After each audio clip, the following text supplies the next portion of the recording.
We'd like to welcome you all to the banquet celebration. Just a brief logistic note, many of you who were at Gordon's 70th birthday party came away with little souvenir mugs with his mug from each decade of his life, and people seem to like that. So we have another mug for you here, and it's a different one. It's by the door, and everyone who's here for dinner tonight is welcome to one. You can take it when it goes out. It's a list of all of Gordon's students in white lettering on a black background, and you may notice it looks similar to the Vietnam Veteran Memorial. The only difference is that these are the survivors. So, Larry Erlbaum and I are going to be your hosts and MCs for the evening, and we've been sweating a lot. We've been very nervous about how to do this, and a lot of email and talking back and forth. So, of course, when we didn't know what to do, we asked Sharon, and Sharon said, well, go watch some videos. So we rented some of the old Oscar ceremonies. And, we looked through them, and we tried to get some ideas, but we ran into a problem because we couldn't decide on who was going to be the Whoopi Goldberg and who was going to be the Billy Crystal. So it's a problem. But fortunately, Sharon came to rescue, and Sharon wrote us out a script. She wrote us out, she told us everything to say, she came up with all the anecdotes, and she had the timing down. She told us where to stand, blocked us out. She even reminded me, one second here. She told me I had this bad habit in graduate school of playing with the change in my pocket when I gave talks. So she reminded me to take all the change out of my pocket. So the good news is everything is all set. We're just going to be following Sharon's script. Oh my God. Where's the script? What do you mean, where's the script? I emailed the script to you last week. Now, Larry, I know you're a big titan in the publishing industry, but I know you read email. I mean, you told me just last week about that young high school student who wrote you and said, "Oh, Mr. Erlbaum, I would love to be in the publishing business. I would do just anything." She's working out okay as a new psychology editor. Is that right? Oh boy. So you didn't get the email. Well, where is the script? I emailed it to you. It had this header. I wanted to make sure you opened it. It said discount Viagra. I think the spam filter got down. Yeah, LEA spam filter. But you printed it out. Why did you print it out? You're the publisher. I was counting on you to print it out. You don't have a script? We don't have a script. What are we going to do? Now, so, without Sharon's script, we're just going to have to wing it for the next 2.5 hours. We're going to have to actually figure out something. No way. So, but don't get upset. I have an idea. I heard that back in the 30s when they had psych department events, KSD would grab Jack Kilgard's hand and lead everybody on the Lambeth Walk, on like a Congo line. So, if you could do that back in the 30s, Kay, do you think we could get you to do that again?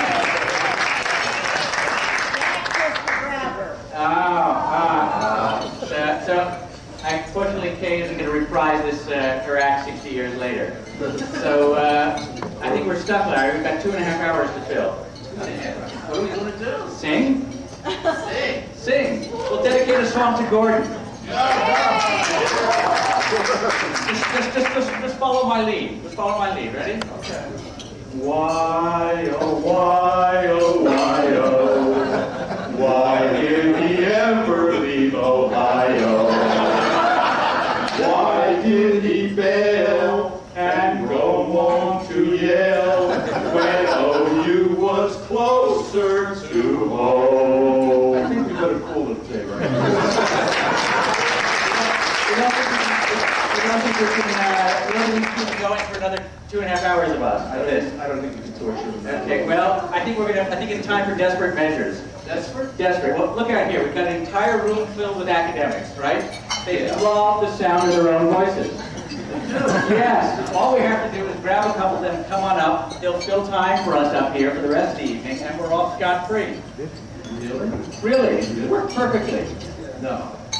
Yes, we'll just bring them all on up and we'll let them talk instead of us.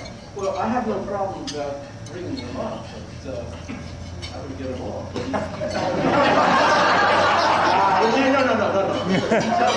go on and on and on. This isn't We're on. This isn't going to be a problem, Larry. You remember, I'm from New York. You know, in New York, we have no problem telling people, shut up and get out of here. So why don't we split our duties up this way? You bring people up on the stage, I'll get rid of them. Now, and we have sort of two secret weapons here. Our first secret weapon is Vanna White from the Every Fame. We're going to be up here, and she's going to have little placards that tells you the time, just like during the regular show. But as a backup, just in case anybody goes over their allotted 5 minutes, our secret weapon is we launch into that old Bob Hope song, you know, thanks for the memories. We launch right into that. The applause will drown out anybody who goes over their time. No problem. Okay, you're on. Call up the first one. The first victim. I think it's very appropriate. The first speaker. You're ahead of the game. Can you hear me here? I think it's very appropriate that the first speaker this evening is the man who first brought Gordon to Stanford. He brought a number of other very, very good hires here as well. And I believe he was instrumental in developing the psychology program at Stanford. I made a terrible error, which I corrected this morning by doing my homework. I thought he had only been a triple professor, who turns out he's a quadruple professor. Closer. That's what she said. I wish. He was a professor of psychology, professor of education, of philosophy, and much to my surprise, I don't know why, statistics as well. That would seem to be enough of a resume holding all those professorships, but he's also been a very successful entrepreneur and shared marvelously well. I'd like to introduce the man who's responsible for bringing Gordon to Stanford, Suppes.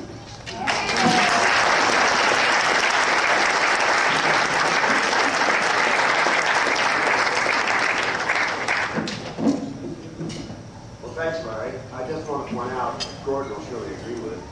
With that professorship. Other mic. Other mic. That, That one on the bottom. There's a little tab on the bottom. It's an IQ test. yeah, I'll use this one. Okay, how's that? No, the other one. No, that's okay. The other mic. How's that? No good.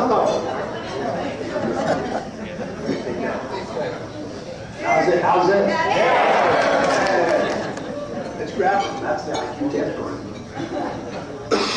Well, I just want to start by saying, I'm sure Gordon will agree, those professorships in psychology and education were by courtesy. They surely wouldn't have invited me in to talk. So, it just shows also my dilettante nature to have so many different things going on. But now, about the real subject at hand here, Gordon. Well, let me start with 1957. Here comes in this gangling Middle Westerner, not quite knowing where he's supposed to go. And I said, hey, young man, you look to me like you're in the wrong place. The sport camps are down the road here about 6 blocks. Oh, no, that's all right. And I said, well, explain yourself. And he's been showing me how wrong I was for the last 40-some years. So let me go back down to a little bit earlier, to 1957. Now, I was going to start by saying, I've been at Stanford so long that undergraduates ask me, did I know Mrs. Stanford? But then I made a little survey here, and Kay Estes was a beautiful young undergraduate here in 1936. And, Kay, raise your hand.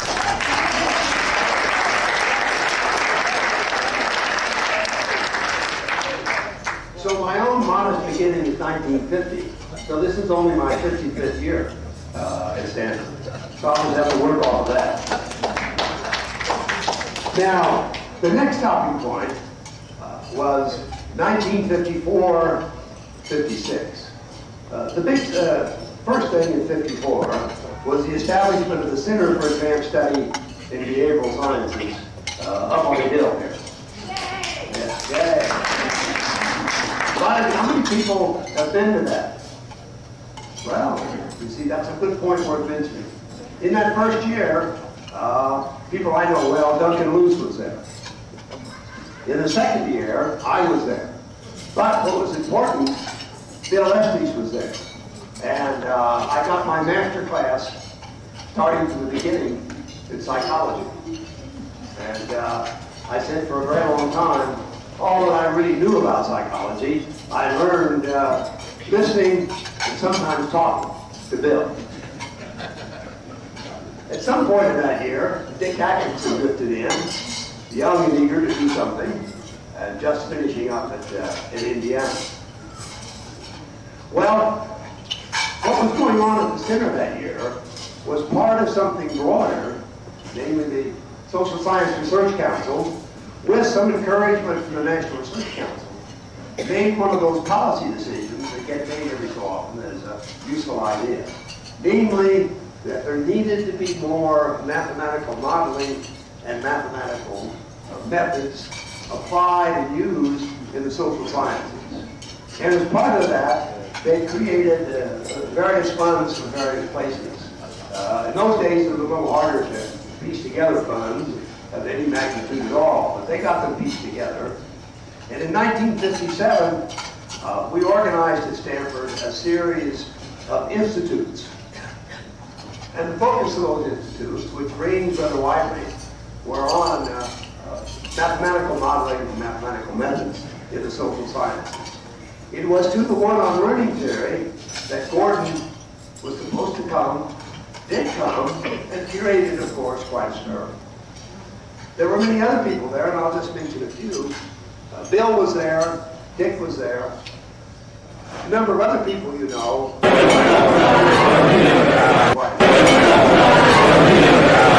In economics, Kenneth Harrell, Herb Scarf, Sam Karl, and some other people. So it was absolutely a great year. Now, out of that great year, grew the idea, my God, we ought to be doing more at Stanford than this. And along about that time, by good fortune, I was appointed an associate dean, a position Gordon held much later. Dick also held it for Gordon. Now, I had a very fortunate for Gordon and some other people. I've got 1 minute to summarize. The dean and the provost, Fred Terman, didn't get along too well. So pretty soon we decided I should go over and see Fred when we want to do any serious business. So one of the first pieces of serious business was to appoint Gordon to agree on the appointment. Bob Sears went along with it. As Gordon said, Bob checked with Neil Miller that he was a reasonable person to appoint. And Neil, of course, said yes. And Fred Terman had said yes already. As I told him, Gordon, he only asked on one question. Let me look at his undergraduate transcript. If you knew Fred Terman, that was his only really serious question about young people. He knew damn well all the graduate grades would be the same. What really differentiated, what did they do and what were their grades as an undergraduate? As you can expect, Gordon passed with flying colors. So did a little later Dick. We got him back there. And at the same time, Herb Scarf. And I want to say, I consider myself a very good judge of intellectual horseflesh.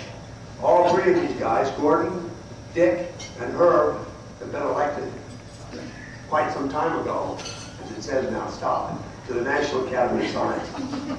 I only have one more bulletin. I'll do it in 30 seconds.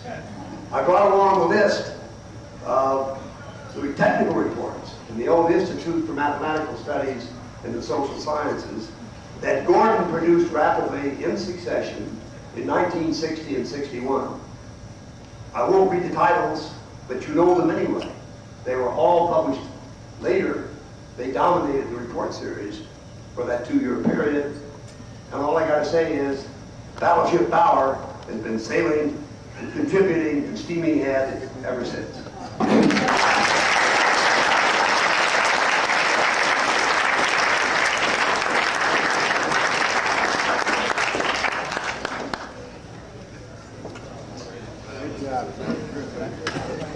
contrast to our first speaker, Professor Suppes, who held a long professorships in Newark, our next speaker is unemployed.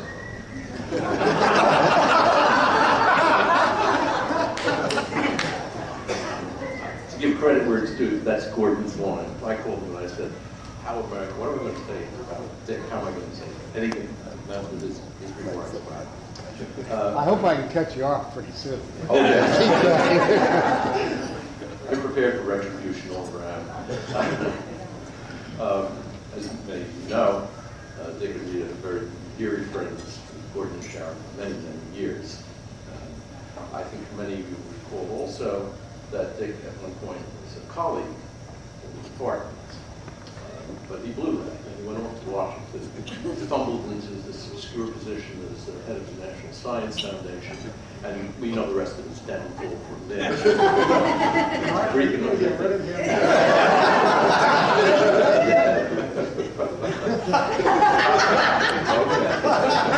Okay. Well then, here he is.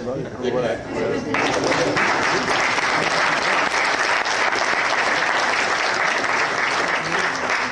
Pat, he did bring back old times, and there's a lot to say about that period.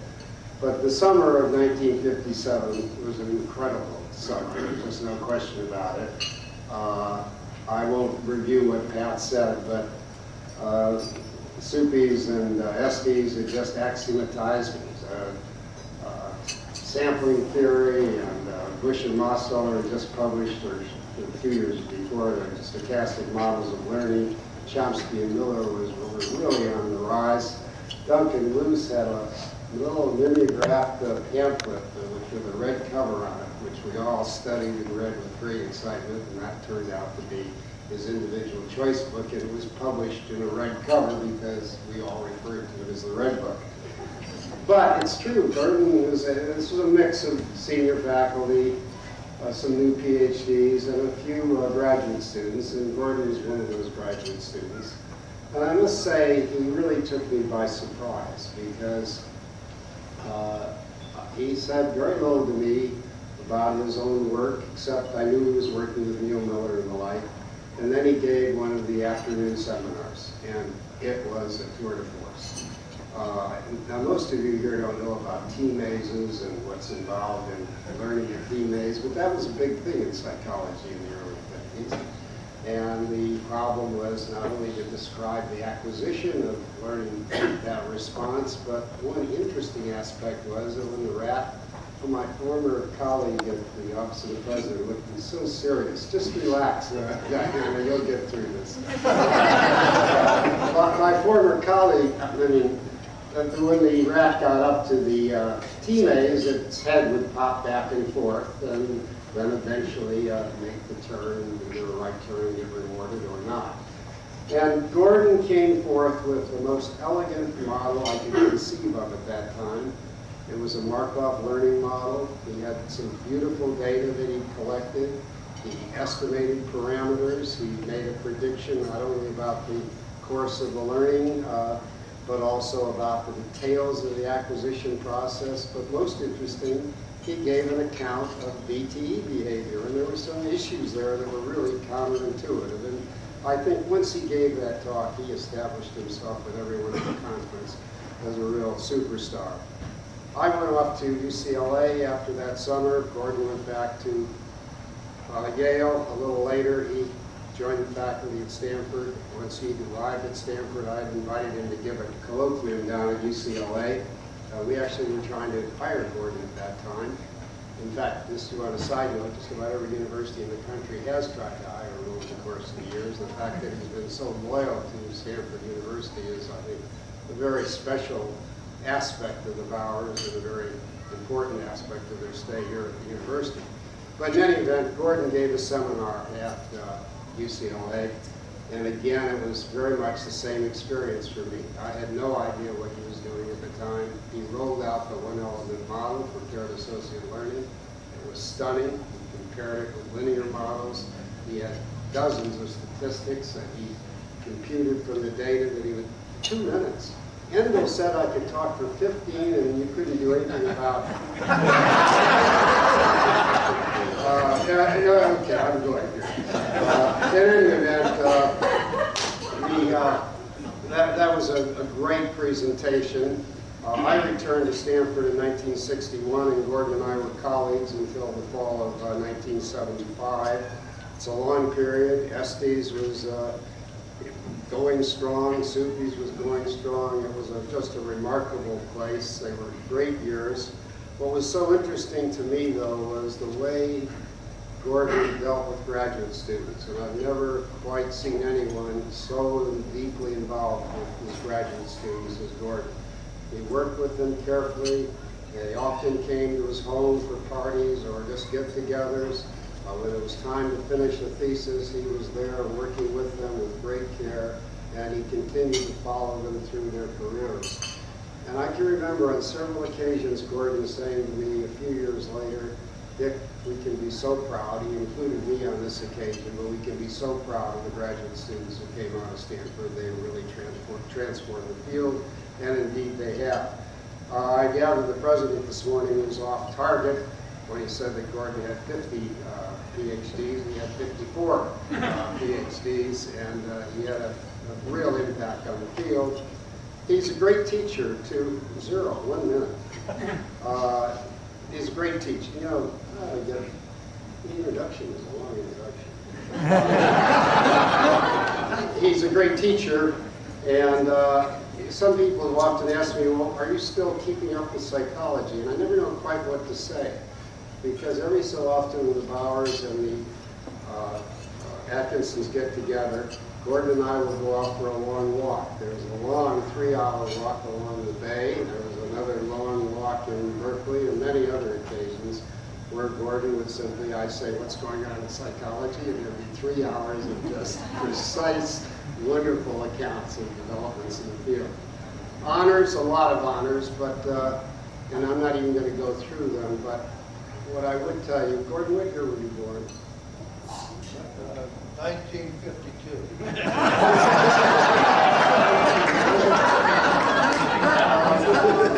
In any event, Gordon was elected to the National Academy of Sciences in 1973. Were you 40 then? 41? Don't worry about it. But in any event, it was an incredibly early age to be elected. Herman Bushby has told me that I should tell some anecdotes, and I said, well, what ones? And he said, well, remember the New Year's party where Gordon was trying to stand on his head and he crashed through the wall and left the imprint on his rear end of the wall? And I have to admit to Herman, I wasn't sure I remembered that. I probably had a lot of things. But, okay, just 2 seconds. But, how did I want to end that? One last anecdote, and this is, I'm not sure Gordon will like this. I have a bad habit. At least my wife thinks it's a bad habit. When I go to hotels, I always use the smallest soap and carefully set aside the larger pieces of soap so that I can take them home. And Rita never thought that was quite the right thing to do. But on one occasion, Gordon and I and Duncan Lewis were taking a cab from the psychonomic meetings in St. Louis. We were heading back, and we got out of the cab. Gordon's suitcase popped open. And there were a bunch of soaps there. And I thought, every time I take a soap these days, I always am assured that, well, Gordon did it.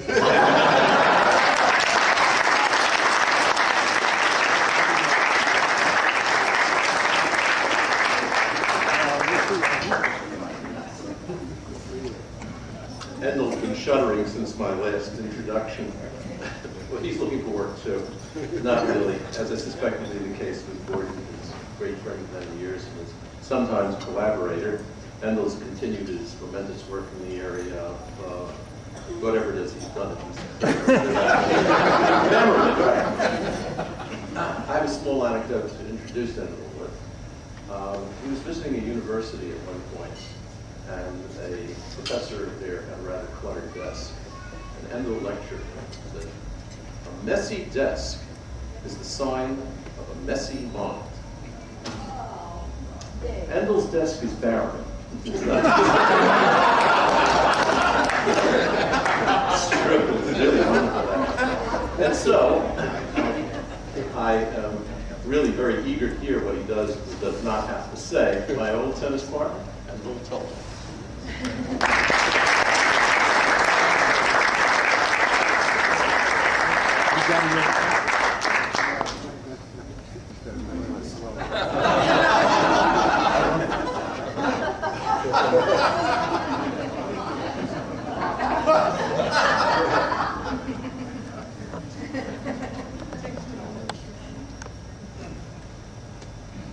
Mark, Yes. 6 minutes, 5. 5. starting from now. Yes.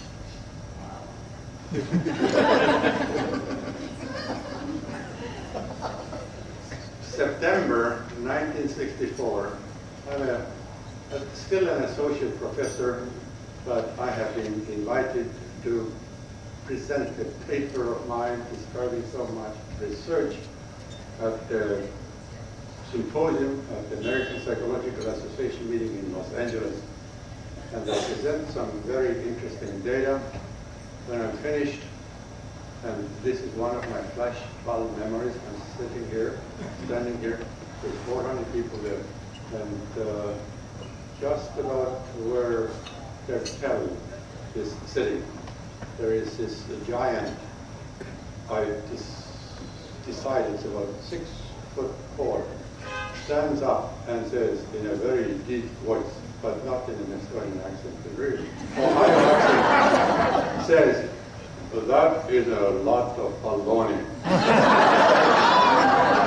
I have heard lots of young aspiring psychologists espouse all kinds of ideas of nothing as quite atrocious as this.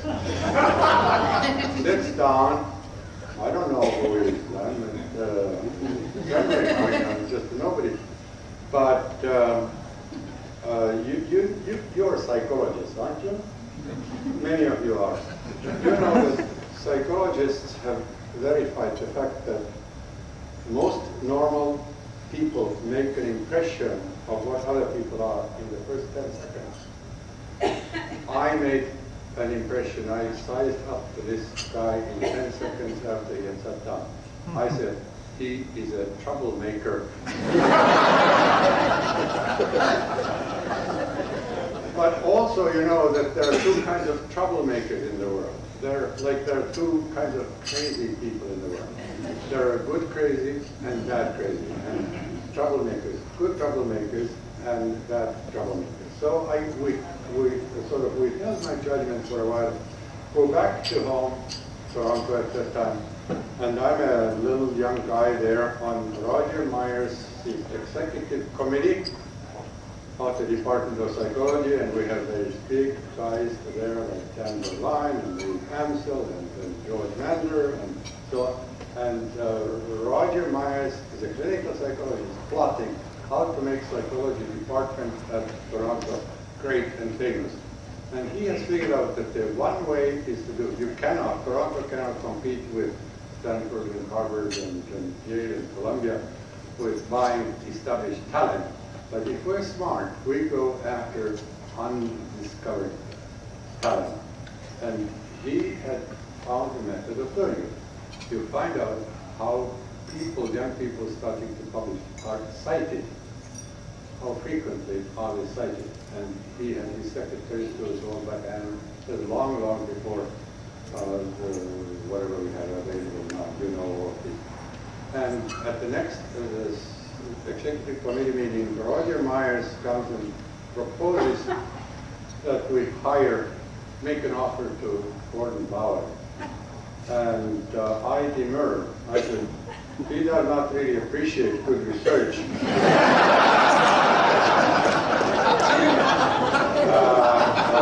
And I don't think why we should, and besides he's a troublemaker. He could come here, but of course because I was a junior man, I was overruled. And we did offer Professor Gordon Bauer, who was just an assistant professor at Stanford at that time. We offered him a full professorship at Toronto, and you can guess what happened. Anyhow, after that very inauspicious beginning, I figured out that he is the kind of person that if you can't defeat them, you better join them. So it turned into a long, very warm relationship. And you undoubtedly want to know, why would I want to make good friends with a troublemaker? Well, because I got to know him better. Laura, is Laura here today? No? No. Babysitting. Laura said everything about it. She said that Gordon is an example of the trait theory being true. And I found out about Gordon too. All of those things that Laura said. First of all, he turned out to be, in my opinion, very, very smart. One of the smartest people I've ever met or known. He was trustworthy, reliable, and what really impressed me, don't please make me nervous one minute. The punchline is still to come. 1 minute, and then what? you won't hear the punchline, and you have to count. Anyhow, so he had lots of, I have to now shorten it. He turned out to be have lots and lots of virtues, but the clinching case was after I met, and my wife Ruth met Sharon. We met Sharon, and Sharon is very, very intelligent, very clever. And when we decided that, Sharon decided that Gordon is not all that bad, that he was okay to marry. We said, okay, let's make peace with him. So in 1972 and 73, we were invited. We had organized it. Gordon and I are going to be at the Institute or Center for Advanced Studies up on the hill there. And we were going to write a book together. Him and me. We don't have much in common in terms of theoretical thinking, but we wanted to cover the whole thing. So I come there, get into my office, and wait for Gordon to show up. He doesn't show up. A week goes by, a month goes by, 2 months goes by, then he shows up. And he shows up, and it's already April, and I'm there when he gets a call from Washington, telling him that he was just elected National Academy. And you think that he's a cool cat that doesn't show emotion. You should have seen him there. Then, while he's taking that call, he leaves his appointment book open on my desk. And I see that his calendar for that day is full of all kinds of assignments and things to do, necessary fires to attend to. And starting at 10:30, pencil line there, and ending at 11:15, another pencil line, he puts in Endel. And that is the time that he's allotting me to talk about the book. And at that time, I really figured out Gordon.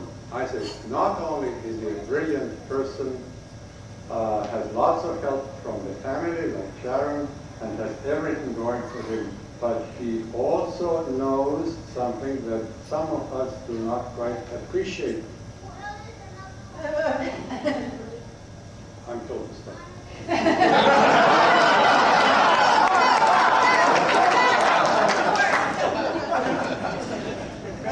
I want to stay to 11 o'clock. Well, he does really appreciate time. Turned out that he had taken a course in time management, no doubt at the suggestions of Sharon, right? And so I said, if I ever have a chance to tell him that time is a fleeting, time is a going, there is past and the present, and that's 1973. But there's also future. Even when he's now over the hill, and he has no time left. But because he's an excellent time manager from that time, I thought I would help him to do that.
Ping pong between them with some discussion and some reminiscences. And Larry is going to once again bring each of the people up. And we've allotted 6 minutes for each of these little ping pong groups.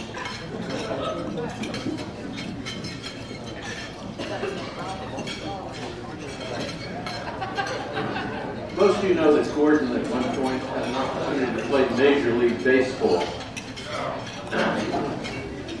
Gary Olsen. Exactly. Thank you. However, he has the distinction of having attended a ball game in every single Major League ballpark. Despite that, Judy has continued to be his friend and his wife. And even goes to ball games with him, I understand. Without further ado, the Olsen.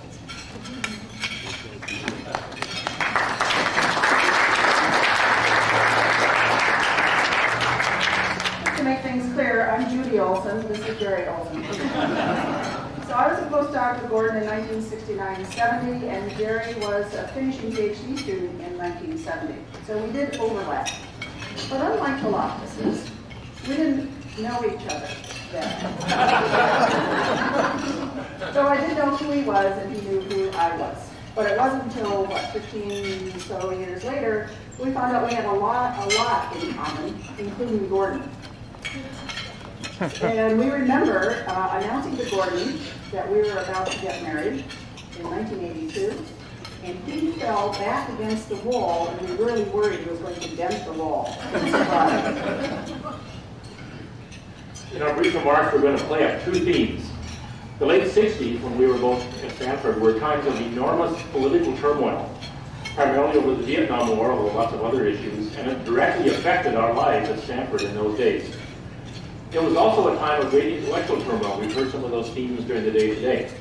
As old paradigms in psychology sort of drifted away and new influences like linguistics, philosophy, and artificial intelligence began to have a serious impact on our thinking. Let me say a little bit about the political climate. The late 60s were when the anti-war movement came to a head. The Bay Area was a major center of such activity, which was quite a shock to a Minnesota guy. There were riots at the Oakland Induction Center, and many of us, as graduate students, ended up taking our draft physicals at this very same induction center, as graduate deferments were discontinued in 1968. There were violent protests on the Stanford campus, with lots of crashing of windows and lots of tear gas. So I was a postdoc with Gordon, and my husband at the time, Walter Reitman, was at the Center for Advanced Studies up the hill. During that time, one of the other scholars there had her office firebombed, and she lost all of her data that was collected on the caste system in India because it was on paper. But I also remember that there was a number of, I believe, women from Palo Alto who came up to the center and actually sifted through the ashes trying to put together her data so that she could continue. But I also remember the tumultuous times in that somebody shot the mainframe computer with a gun. Yeah, really. And I guess it was, to protest some defense contract or something that was on that. It was a very strange time. The very most tumultuous time was the spring of 1970 when the U.S. invaded Cambodia.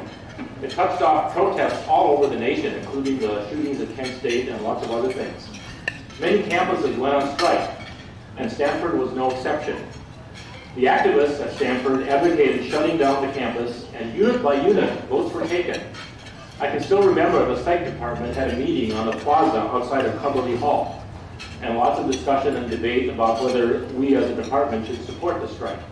It was a very one-sided vote. In fact, my memory is that there were only 2 votes cast against it. One of them was Gordon's. Yet, once the strike began, Gordon set up a card table on the plaza near Cumberly, and I believe he was encouraging people to write to their congressman about the war. It was the ultimate democratic gesture of supporting the will of the majority. A number of psych department grad students got involved in a very bizarre effort to mediate between the extremists who were doing all the trashing and the conservative factions on campus who were opposing them. There were very serious threats of violence among the students themselves. In one of the more bizarre episodes of my time here, I remember participating in a visit to Bill Hewlett of Hewlett-Packard to see if we could arrange him to provide some financial support to us moderates. He was very courteous, but later, through his spokesman, he declined. As we heard today also, it was a time of real intellectual tumult. A lot of people were changing because of all the things that were happening in the field. So I had done a dissertation on short-term memory in Michigan before coming here to work with Gordon. And I also remember him sort of sidling up to me, which is quite an event. This person comes and says to me, "Get out of short-term memory." So I did. And later Gary did. And now we're about as far, we did a lot of stuff on nonsense syllables also earlier. And Gary and I have this phrase now when we look at each other and what we're doing these days, which I'll tell you in a minute. We're a long way from Dax and Fuck. So what we do these days is more, and I hate to say this now that we've had today, applied social psychology. And what we do is look at long-distance teams and how they build up trust and social capital. It still is psychology, and we still actually have said the words Markov models and agent-based simulations these days, but it's a very different venue. After my time at Stanford back at Michigan, when we were recruiting and I was head of the search committee, Gordon was on a visiting committee, and again he sidled up to me. And he said, "Get Gary Olsen." So I did.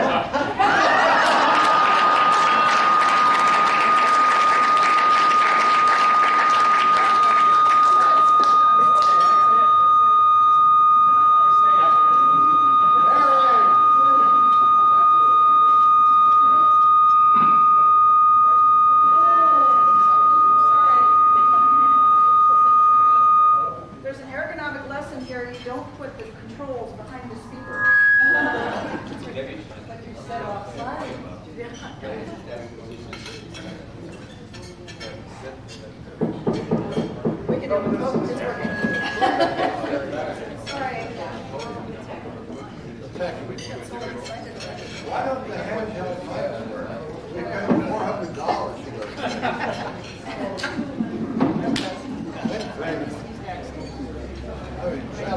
Okay.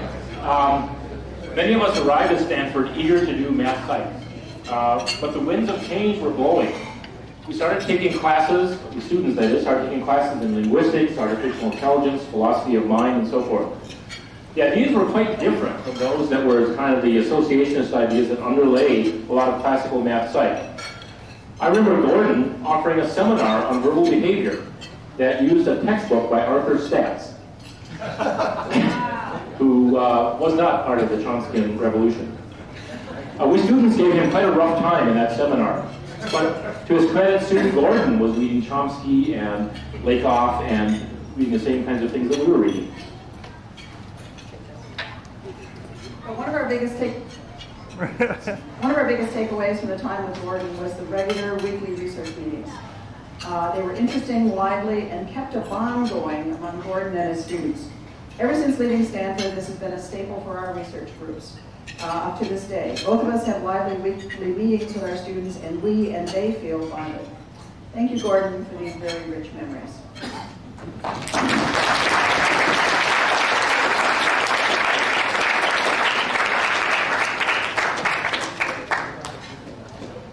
Everyone knows.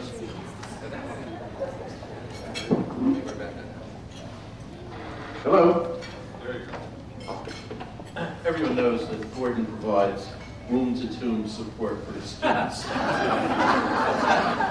That's Gordon's phrase again. And everyone knows what a great mentor he is and how he has shaped people's careers and even their lives. But imagine how the next three speakers would have turned out had they not met Gordon and left to their own devices.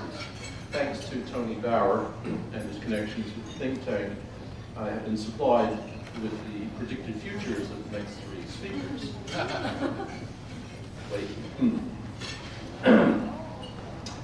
Tony ran what's called a Monty Python simulation, and the results are that John Anderson was fated to be in Pittsburgh to a stand-up comic.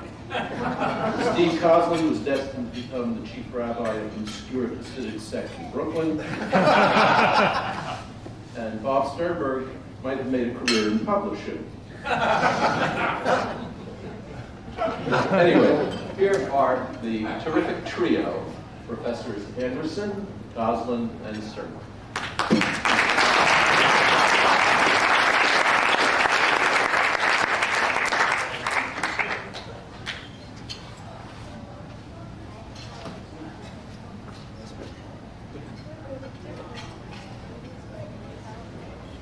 Okay, Bob, Steve, and I decided to recount a few of our early experiences with Gordon briefly.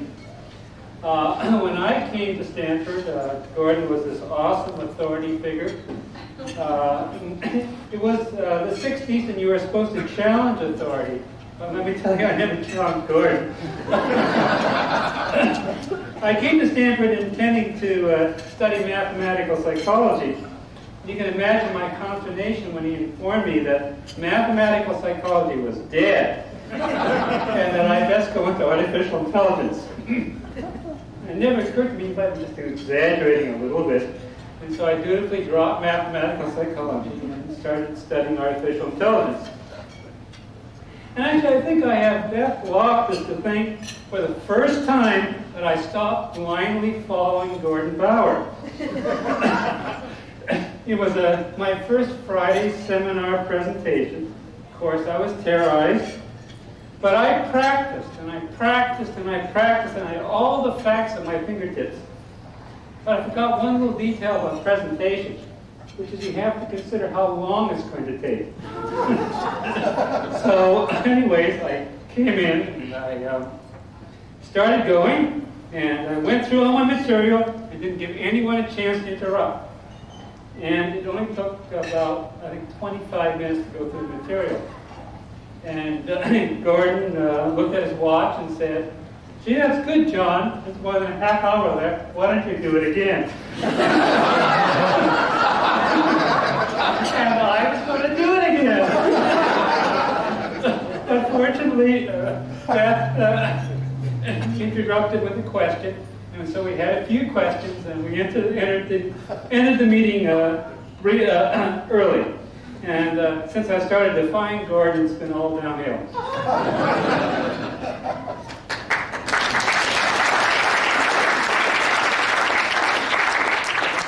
don't know about the rest of you, but I don't have all that many flashbulb memories.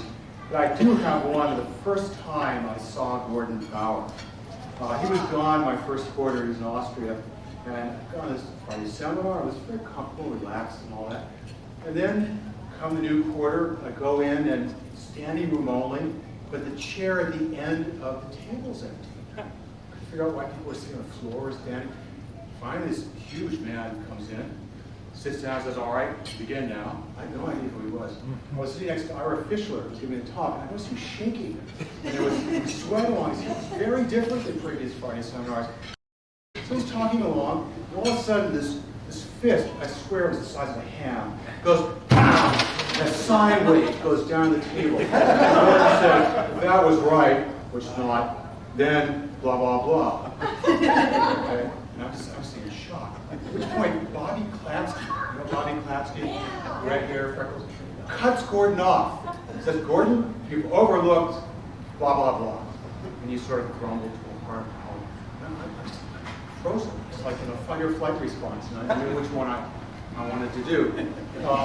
So, you know, it's very impressive. So I left, and then I was asked to give a Friday seminar, which terrified me, of course, and gave it, and Gordon asked me at one point very gently if what I had to say was significant. At that point, somehow I survived this. I was very proud of myself. And then I ran into him in the fourth floor lounge. But a week later, he stopped me. He said, young man, this is a rather interesting set of ideas, but, and we sat down and talked for an hour. Herb, you came in for a while, we were listening. I remember this. It was one of these life-modifying experiences. I discovered this guy actually cared. It wasn't just that he wanted to throw rocks at me. He really wanted to find out if I was thinking about anything that was worth hearing about. Following that, I was in the fourth floor, he was in the third. He would show up randomly with reprints. Knock on the door, open it, there's Gordon. Okay. I discovered that he wasn't just critical, but Gordon was supportive in the deepest way. He wouldn't bullshit me, but he was always there when you really needed him. Still is. Thank you very much.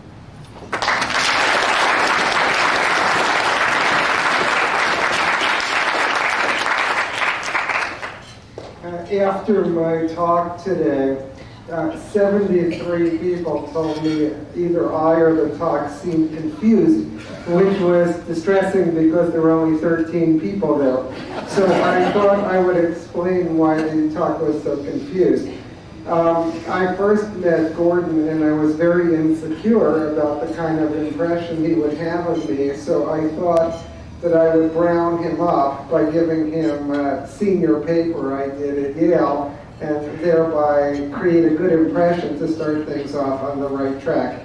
So I gave him the paper, and a few days later he gave it back, and I said, how did you like it? And he said, I liked it very much.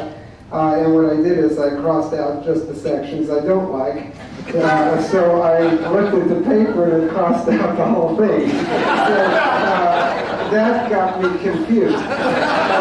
The second thing that happened that confused me was that as an undergraduate, I was a very loyal student of Endel Tulving, and so I did a senior project proving that negative transfer in part whole and whole part free recall is caused by difficulties in organization. And it was really quite a conclusive proof. And then I came to Stanford as a first-year student, and I did a first-year project under Gordon's direction, conclusively proving that negative transfer was not caused by organization, but rather was caused by list discrimination. So I'm also still trying to figure that one out. So if you heard any contradictions in the talk, it's Endel's and Gordon's fault. And the last confusing thing that happened is that we used to have a weekly research meeting, and Jerry Bolzano ran these, and we would have pizza at the beginning of them. And as the meetings went on, the research took less and less of a part, and the pizza became more and more the research seminar. I saw Dick Atkinson at APA a couple of years ago, and he said, I gained weight. And that's also Gordon's fault, is because I've always looked at doing psychology is really about eating pizza. I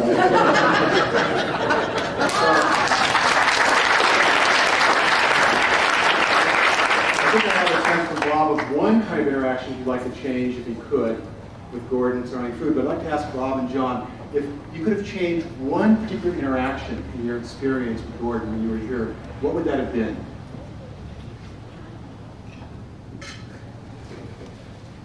Well, gee, I don't know.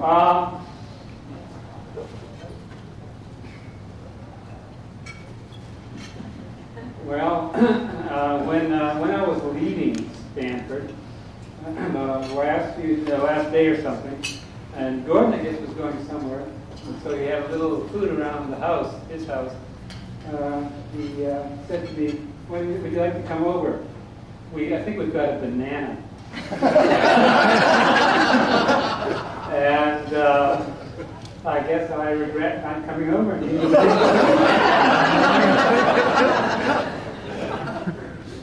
Well, this is a case where I'm really glad I went second. Really good.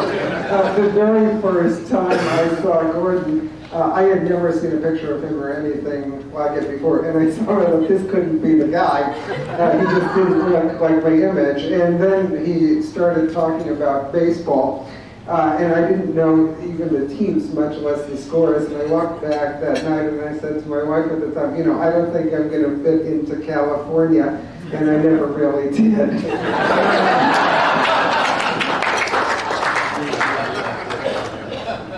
Less than a minute. Do we have any questions from the audience? I like to change.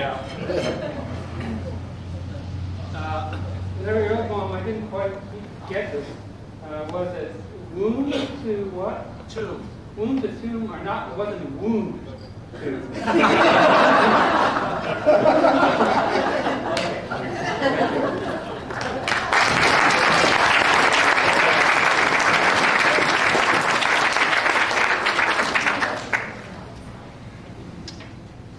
Barsalou and Ross.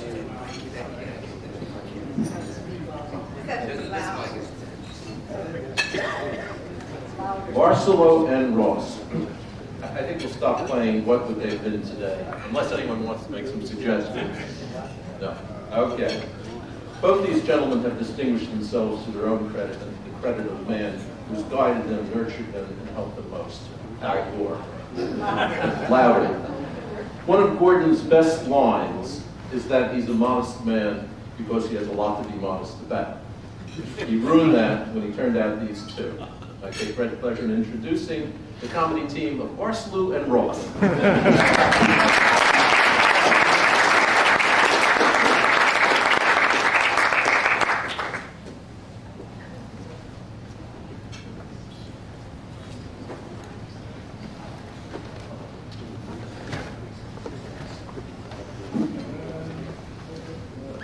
When Brian and I were asked to speak this evening, I said to Brian, I don't remember anything from those days. And Brian said, well, that just proves that Gordon was right. Don't you remember how he was always saying what a powerful force retroactive experiences are? I had to admit that this was indeed something that I could remember from this case. One thing that I remember was the lab meetings we would have. Gordon always had a lot of visitors, postdocs, a lot of students, and we'd have a wide variety of topics being discussed. Besides Gordon's work, concepts, math, modeling, social cognition, and Gordon would sit there listening very carefully, and he'd always have a lot of comments. But in addition, he had what I came to think of as this independent variable list. So you would talk about an experiment, and he'd go, have you thought about trying frequency? Have you thought about trying levels of processing? And he'd have about 50 different things that he would just go through over and over again until you said you would try it. Another great thing about Gordon's lab was the freedom that we had to work on what we found interesting. Gordon's students not only worked with him, but with other faculty and alumni. However, there was an implicit rule. You could do whatever you want, but it had better be good, and there had better be a lot of it. We also experienced an implicit awe that ran throughout our time here. We weren't only in awe of Gordon, but also of the students who had come before us, and we were constantly thinking about the amazing things that these students had done in their time, and it was quite intimidating. Gordon would also mention their names from time to time in case we forgot.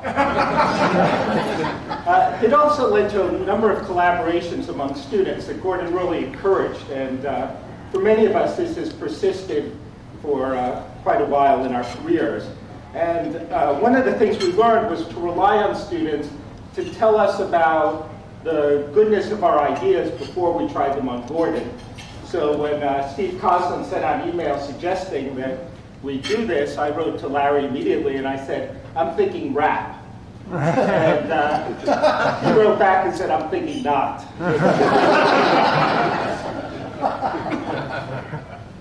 Besides shaping student research, Gordon also spent a lot of time shaping us professionally, preparing us for being out there on our own. One example of this was the annual Stanford-Berkeley conference, which started during this era, where graduate students from both universities met to present their work. Gordon would work with us over and over again on our talks, not only helping us to make them effective, but also teaching us how to give effective presentations in general. Gordon was also the captain of our softball team at the annual Stanford-Berkeley game. And he generally wasn't quite as happy with our competitiveness on the field as he was with our presentations earlier in the day. He also would spend time making sure we got to meet visitors who came by. There were always lots of people. I remember he brought a distinguished visitor by my office when I was a second-year student, and he said, introduced me, he said, this is Brian Ross. He did your experiments the right way. Which I know endeared me greatly to this person who's yet to speak to me again. The other thing we'd like to mention is Gordon really, I think one of the things I came away with most as a student is Gordon is an example of a student. So at talks, he's there listening while the rest of us are yawning. He's taking notes, he's asking questions. He goes and he reads later and comes back and explains and asks other questions. And I wish I had his energy. Thank you.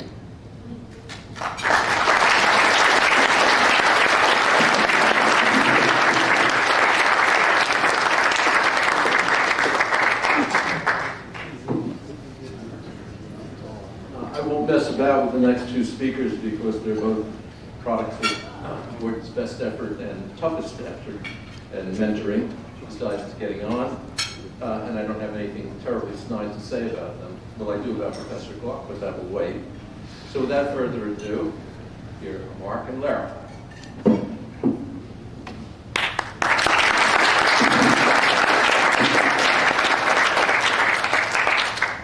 So Lera, they say you never forget your first time. And I certainly never forgot the first time I met Gordon. It came after a lot of preamble. I had been as an undergraduate working with Steve Kosslyn and Bill Estes, two people who were very close to Gordon. And they filled me with sort of Gordon Bauer stories and some of the fear and angst that Steve had told you about here. And so when I arrived at Stanford, it was with all of this sort of anxiety that had been sort of built up. And Gordon was away the first year that I was there. And, well, Roger Shepard and Amos Tversky sort of babysat me for the year until he came back. And so finally, after a year of being in Jordan Hall, I was hearing all these stories about Gordon. And just this anxiety was building up and wondering what was the reaction going to be like. And what was the first time going to be like when I met him. And finally, he showed up in the hallway. And he came over to me, and he looked at me, and he said to me, very, very first words out of his mouth were, "Young man, your fly is down." And this was the first of many lessons that I learned from him.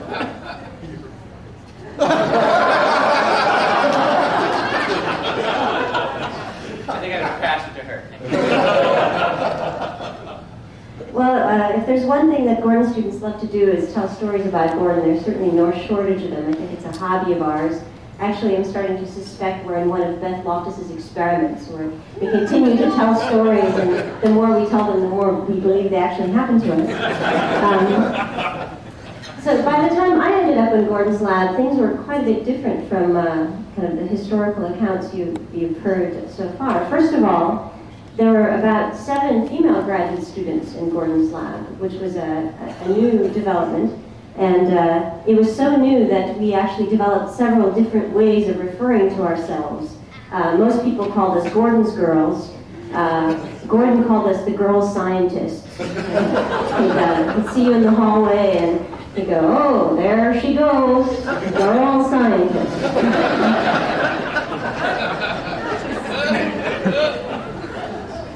Now, the other way in which things were a little bit different is people said that Gordon had mellowed quite a bit with age, and this absolutely terrified us because You know, whenever you went outside of Stanford and people said, who are you working with? And you said, Gordon Bower, they'd say, ooh. And then they'd say, oh, but I've heard he's mellowed a lot with age. And this was supposed to make it still good. And I thought, if there are things that he's not saying, what the hell is he thinking in there? Okay. Gordon was, as everyone has said so far, Gordon was incredibly sweet and supportive to all of us, and we have tons of stories of how Gordon just went out of his way to try to be nice. I have one memory of sitting in the lab late at night, and I had my back to the door, and I was working away, and Gordon snuck up behind me, and he put a little chocolate on the desk. And I didn't even hear him come in, and I just turned around and was startled, and there was this Hershey's Kiss sitting on the desk, and he was like, good job, kiddo, keep going.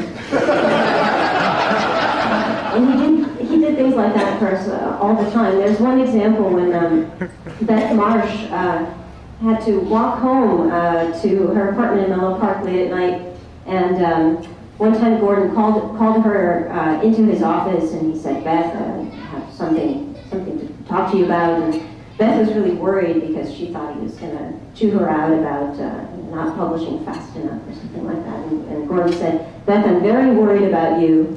I think you should have my moped so you can get home safely. You don't have to walk to Menlo Park.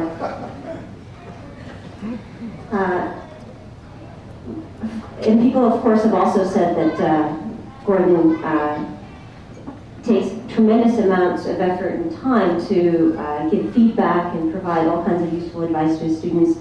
Gordon was away the first year that I was a student, and when he came back, I had an extra copy of my FYP that I had printed out. And so I had it lying around. I thought, oh, what the heck, I'll just put it in his mailbox. A couple days later, I get the FYP back, and the whole thing is marked up in red. And every second word is crossed out and replaced with a synonym. There were even comments in the appendix, and I hadn't even read the appendix myself. And so I thought, this is incredible. How could someone have this much time to devote to someone? There are some bits of advice that Gordon gives that I think other people wouldn't ever give. So I remember the very first time I was giving a psychonomics talk, Gordon was gathering up all these people that he was going to drag to my talk, which was very sweet. And I was passing by him, and he kind of dragged me in, and he said, I'm taking all these people to your talk, and as if I wasn't nervous enough. And then he turns to me and he said, all right, have you peed?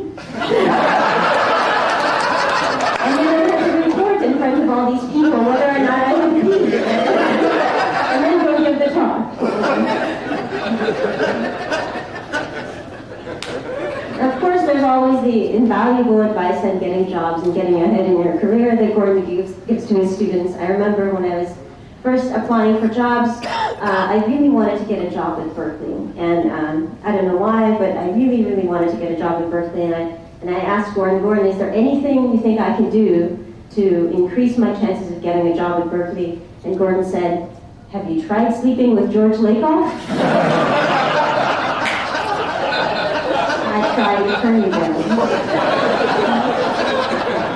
Well, with that, I think I better end.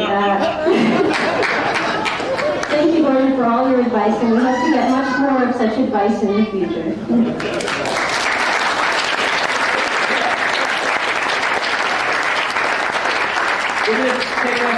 We're going to take a 15-minute break now, let them clear the plate, let them bring in some dessert and coffee, and then we'll come back and we'll have an open mic period for about 15 minutes where people can come up and give sort of 2 minutes if you haven't been on the program otherwise. My name is Ricardo Munoz. I just wanted to bring up something else about Gordon. I did my first psychology research as an undergraduate with Gordon Bower. I had taken his course in experimental psych with Ed Smith. You remember Ed Smith? And I tried to replicate something that Gordon had published in which he had found gender differences in memory between repetitive memory and imagining something. And I had not replicated the finding. And Ed Smith brought me into Gordon's office I'm an undergraduate now. I have no idea who Gordon Bauer is. He brings me in and says, this student has not replicated the finding you just published.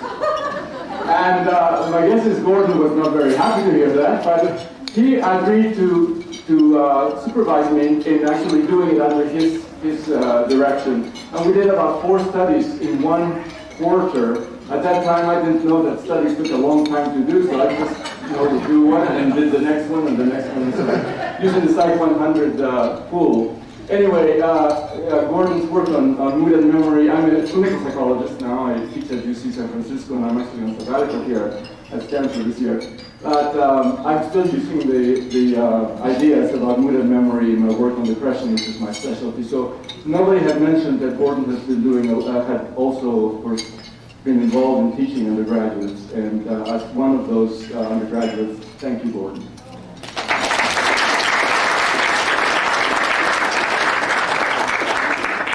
I'm David Stegel. I'm glad to be here. I'm a recovering psychiatrist from Stanford. And I've always thought of Gordon as larger than life, and I've been trying to figure out these dual images I have of him as this overwhelming cognitive psychologist and this pitcher, this intimidating baseball player. And I didn't quite have it figured out. I went to a meeting at Yale on repression and dissociation that Gordon went to, and I had this videotape of a Vietnam veteran who, under hypnosis, relived some experiences in Vietnam that he'd not remembered before. And I saw this as a perfect example of hypnotic age regression. And the fact that Gordon had 12 or 13 much more plausible explanations for what was going on didn't bother me, because I was so thrilled that Gordon was actually paying attention to phenomena that interested me, hypnosis and dissociation. So thinking more recently about what's happened to baseball and Barry Bonds and so on, I finally figured out Gordon's mythos. Gordon is a psychologist on steroids.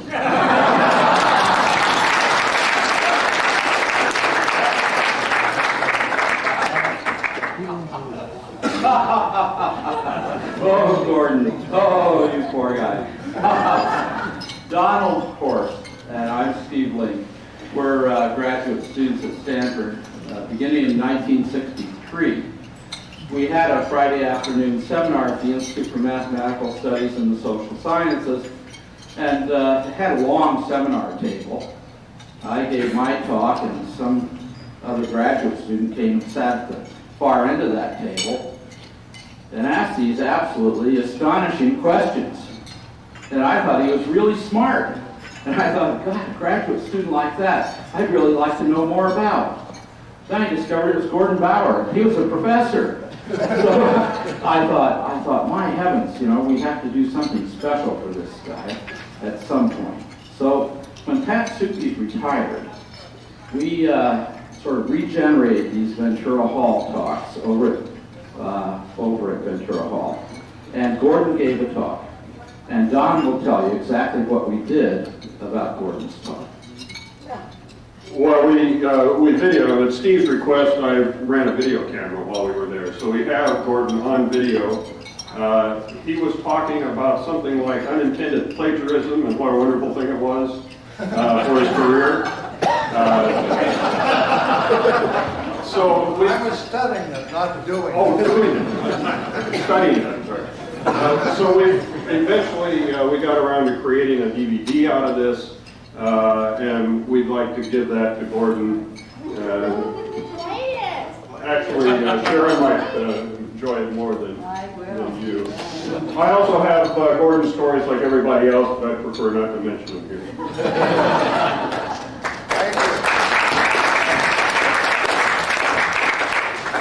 Thank you. I wanted to, I'm Jack Nader. I wanted to mention a story where I was started giving a presentation at Stanford, and I think we forget that it was kind of a tough place to give a presentation for I was a postdoc at the time.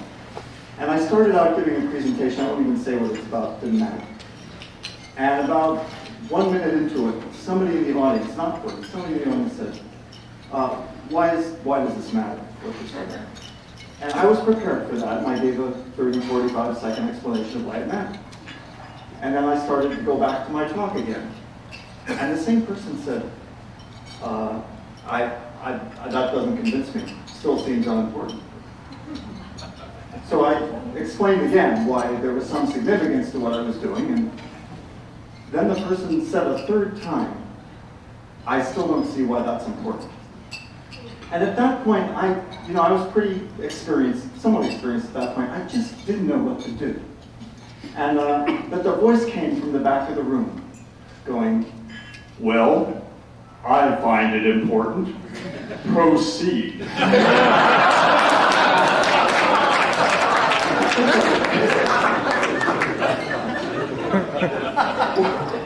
One other recollection I have, I don't know if this really happened or not, but I think it did, is that when I arrived from a clinical program and I was working with Gordon on mood and memory and other interesting things, and I wasn't quite sure what direction my career should take.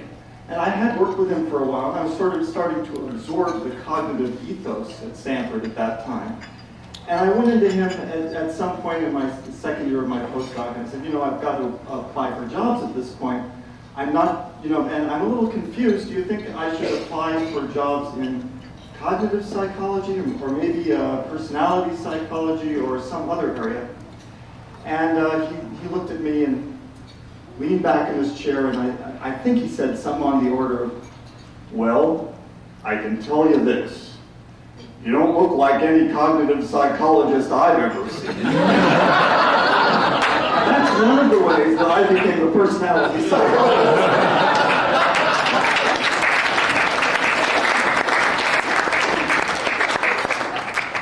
Hi, I'm Karl Pribram, and I just want to say that those of us who were in the department with Gordon owe a great deal to him. As you've heard, he's been asked to go to many other places, including Harvard, and I remember very well that instead of trading, he said, I'll stay at Stanford. He didn't bargain for anything else, but how that we could have a shop in the department. That was his bargain for staying. He did it all for us, and we are deeply grateful. We had 10, 15 years of wonderful work that we could do. Thanks, Steve.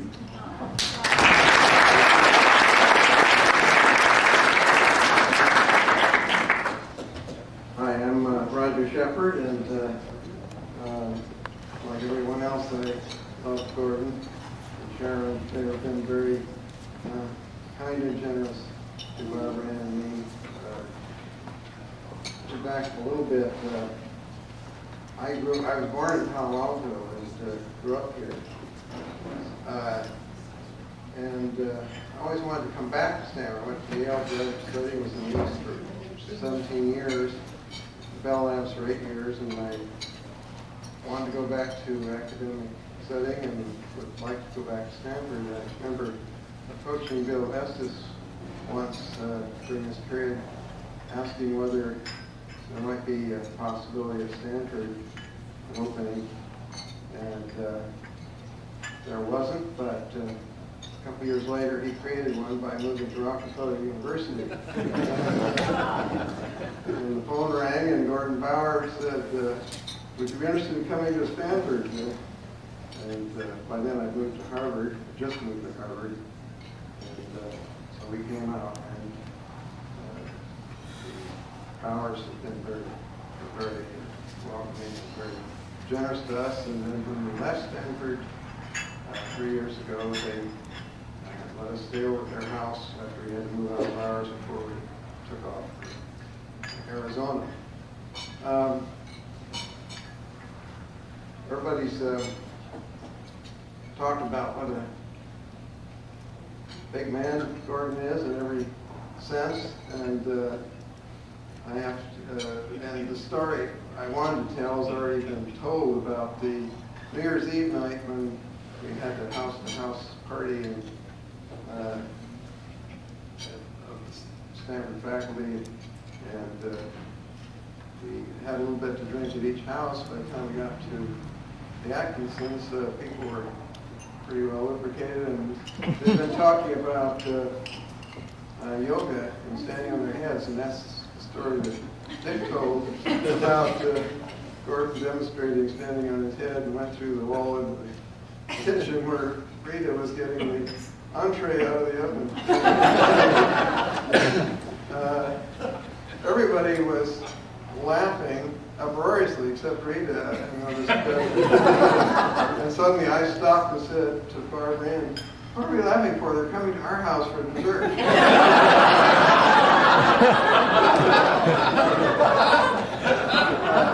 It turned out that the Bowers were having some work done in their house. I guess they had people there, so they just sent their team over and fixed up the Atkinson's wall at the time. But you remember, the sign that he made was the peace sign.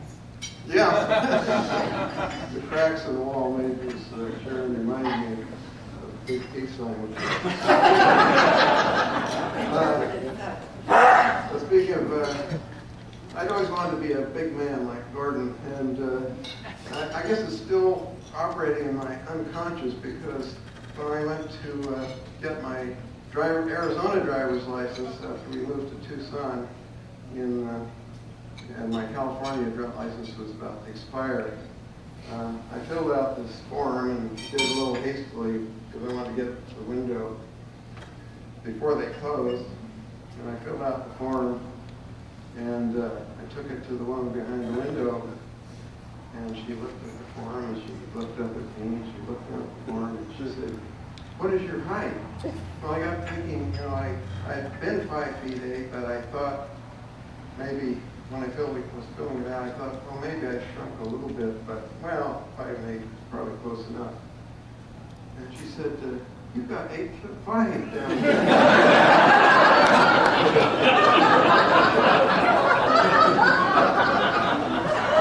Oh, I don't know what I mentioned. I said to her, maybe I shrunk a little bit. I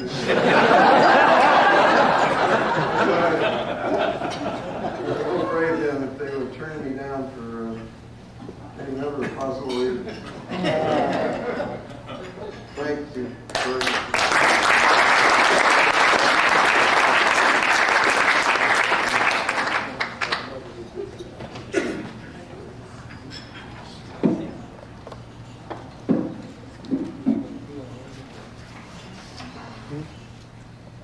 Gordon, Seiji Ozawa regrets that the scheduling conflict prevents the Vienna Philharmonic Orchestra from accompanying us in Revere the Mentors.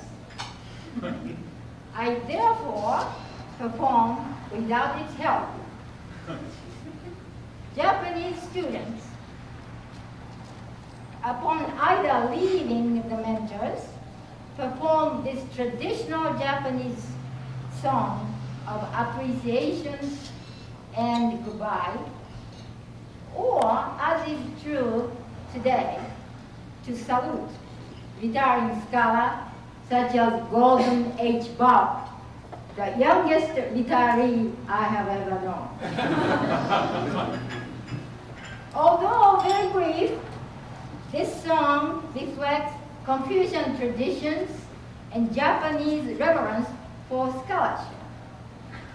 Its lyrics are considered to be of a quality akin to Shakespearean poetry. In this case, the song expresses my gratitude to my former and now retiring Gordon Bauer, and of course, the other members of my dissertation committee, Bill Estes, the chair, Dick Atkinson, Ed Brothers, and to all my other Stanford mentors.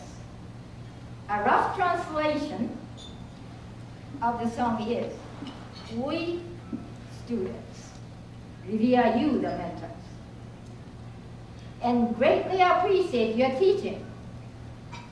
On this occasion, we promise to remember your teachings and to reciprocate by excelling through the most profound and extraneous application to scholarship. Farewell. Now, imagine that Seiji Ozawa is here.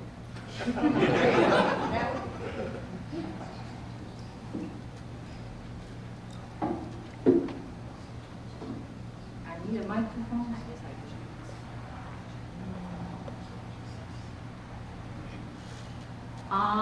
Aogeba totoshi wagashi no on oshie no niwa ni mo hayai totose wakaruru no chi ni mo yayo wasuru no ni o tate nao age yayo hage meyo ima koso wakareme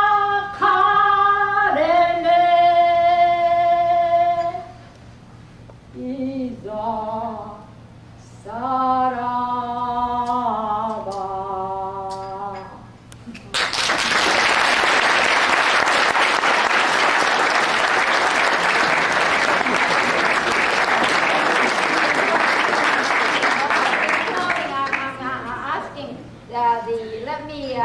Allow me to express my gratitude to Golden Bough and all my teachers.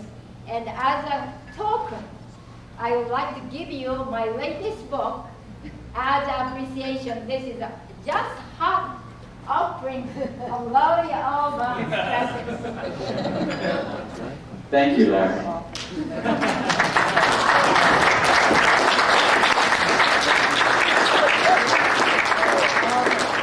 And just in case, Gordon, should you become sentimental about your pre-retirement days, here is a brand new handsome handkerchief. Thank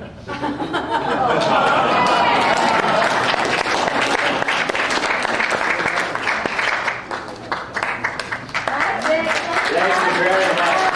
That was a very special way to end the open mic. And it reminds me of the time that Gordon came back from a trip to Japan.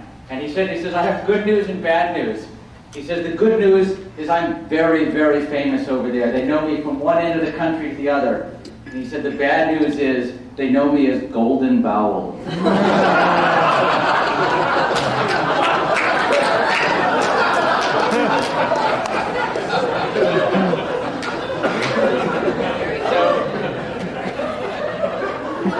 We turn now to two very special people in Gordon's life. And first up is going to be Barbara Tversky, who is one of Gordon's dearest and closest friends within the department. And I know she's looking forward very much to having a chance to share some of her feelings about Gordon.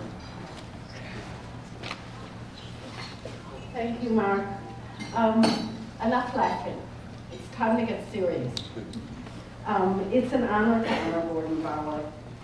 And Gordon is a big man, and he has big footfalls. And it's a good thing, because it gives you 30 seconds of warning to calm the panic and get prepared. Because when he comes into your room, it's serious. Right? It's not for chit-chat. There's a reason. And he speaks in prose. Right? It comes out in sentences and paragraphs, a well-crafted argument, and you should respond in kind.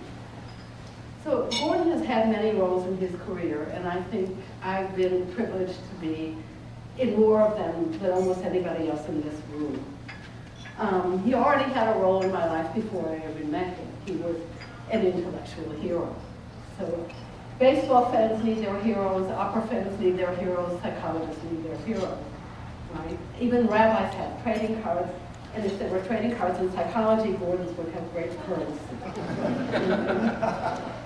So he was a hero because he was at the beginning of every new and fascinating development in cognitive psychology.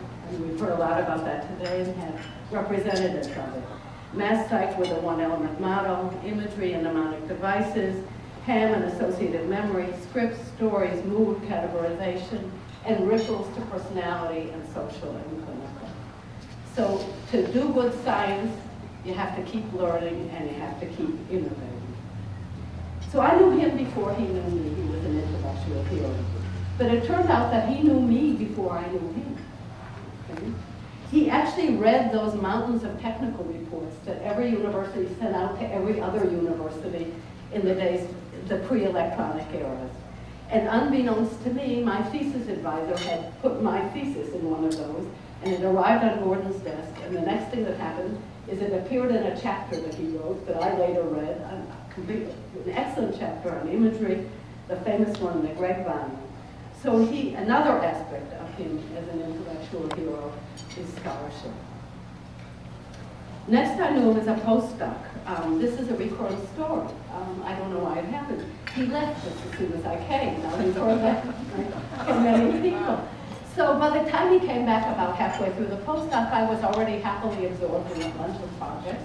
And one day the footballs came down to the office that John Anderson and I were sharing. And since John wasn't there, I knew it was for me.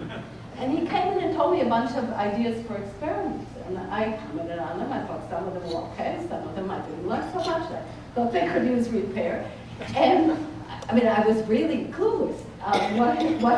This was an indirect request to collaborate with him. Right? And the next thing I knew, he walked farther down the hall, right? Found a graduate student, the studies appeared, and I missed an opportunity. Okay. That year, I added another quality to the intellectual hero concept. This concept is growing richer and richer, and that's intellectual integrity. This is another recurring theme this evening. He was brutally honest in evaluating data and theory, and he was most brutal on himself. Later, I returned as a colleague, a fellow faculty member.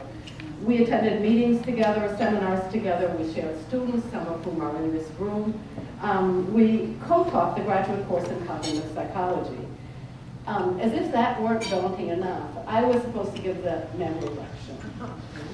And Gordon was in the audience, and again, Amos showed up. He decided he needed to learn the material too, and the two of them sat in the back of the room talking. So I'm giving the lecture, and I haven't been Californianized. I'm talking about 4 times the pace I'm talking now. And Gordon apparently said to Amos, if she keeps talking like that, she's going to finish in half an hour. And so John had a similar story. I finished in half an hour, and Gordon saved me. He turned it into a discussion, and nobody thought the wiser of it. People thought that was intended.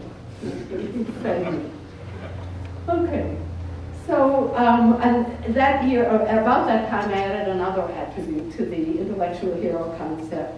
Gordon took good care of his students. I also learned that he had great admiration for his intellectual heroes. Probably chief among them was Leonard. So then he became my chair, and he was never satisfied. He began each faculty meeting with, first I'm going to tell you the terrible news, and then I'm going to tell you the bad news. So and the bad news was usually not so bad. It was like we asked for 4 appointments and we got 3. Right? This was the bad news. But there was never a smile, even when the bad news was quite good. So another attribute I learned, another attribute of the intellectual hero concept, was in those meetings, you raised every good thing and every bad thing. You looked the facts straight in the face, and then you took a decision. There was no self-delusion and no wishful thinking. You made a decision. You might be alone in that decision, but that was the decision that seemed right. And then if Gordon was on your side of the decision, it really meant a lot. The next role that Gordon played in my life and at a critical time was as a friend and a confidant. It was a time of need for me, and I think in times of need for him. And now the footfalls are sweet and eagerly anticipated. It's been a special pleasure to watch Gordon as he assumes yet another role, as he eases into retirement. I miss the sharp teaching, I miss the fascinating research, but the intellectual hero has taken on yet another role in life, and that's as everybody's grandfather, whose door is always open and students run in, and faculty run in, and they come away richly rewarded. So again, another attribute to the intellectual hero, all of them together showing us ways to conduct a very rich career. Gordon is still a big man. He casts an even bigger shadow. It's a shadow, however, that shields us from glaring light and searing heat, and provides us with the illumination and the warmth that we need to prosper. Thank you.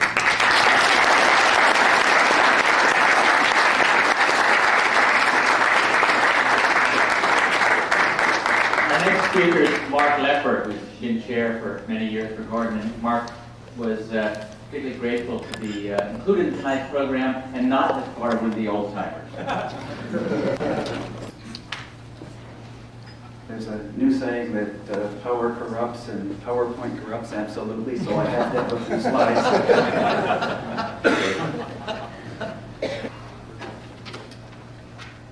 Well, like many of you tonight, I first met Herr Professor Dr. Sir Gordon Bower in his role as Gordon the teacher, long, long ago and not so far away when I was an undergraduate here.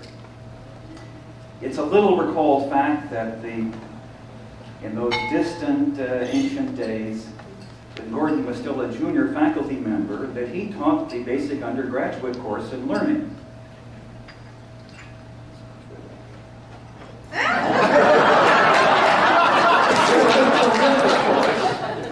I learned a lot. In it, one could not help, as with anything involving Gordon, be impressed by Gordon's enthusiasm, the clarity of his thinking, the crispness of his problems, the elegance of the paradigms, and above all, the stylishness of his toga.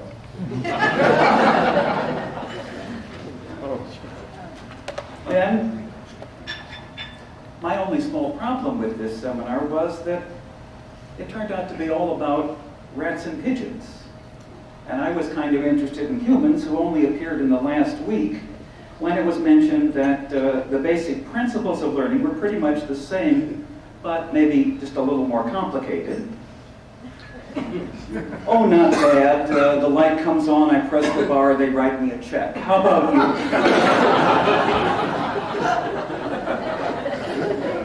Fortunately for me, I didn't become imprinted on either rats or pigeons.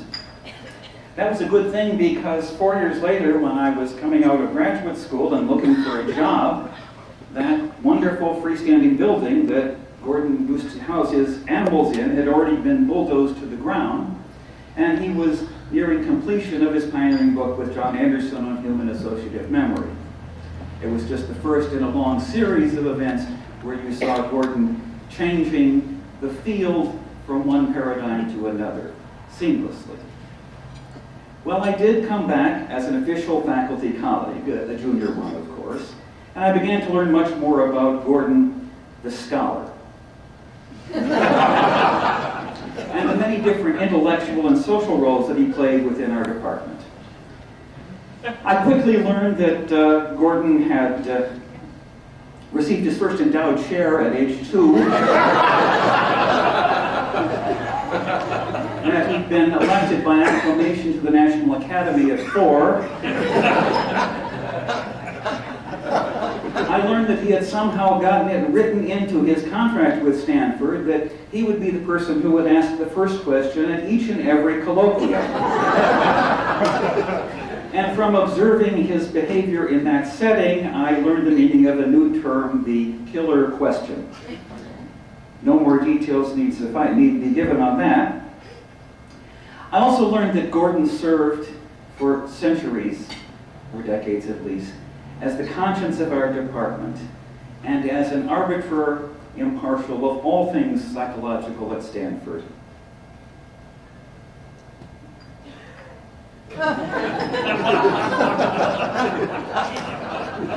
It was hard not to observe in my very first faculty meeting that there was one person, Gordon Bower, who read each and every year for decades running the papers of each and every student in the department, not just his own students or those in his program, despite the fact that he mentored more such students than anybody else in the long history of our program.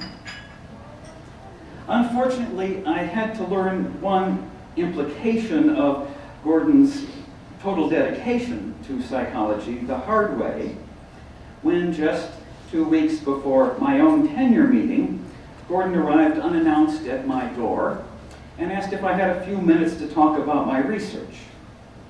Well, this was Gordon Bower, and he was asking, and I said, come right in. I did blanch, I am sure, however, when he pulled out the 12 single-spaced pages on which he had written critiques of each and every paper I had ever published, and of all the experiments I thought of running but hadn't gotten to yet. Well, I somehow survived that, and Gordon became our chair. I learned from his term that living under a brilliant and benevolent despot can actually be quite rewarding. Barbara mentioned faculty meetings. My memory was that Gordon's first year as chair, he came in. The first faculty meeting at the beginning of the year, he introduced the new people. He went to the board and he wrote a number up with a $sign in front of it. And he said, do you have any idea how much these meetings cost? When I factor in everybody's time and energy spent in this, we're not going to have many of these meetings. The next meeting was in June, at the end of the year, the other required time. And it went on such that he managed to make faculty members beg for meetings. You know, maybe just once a quarter we would get together socially. But everything ran wonderfully. We all felt well taken care of.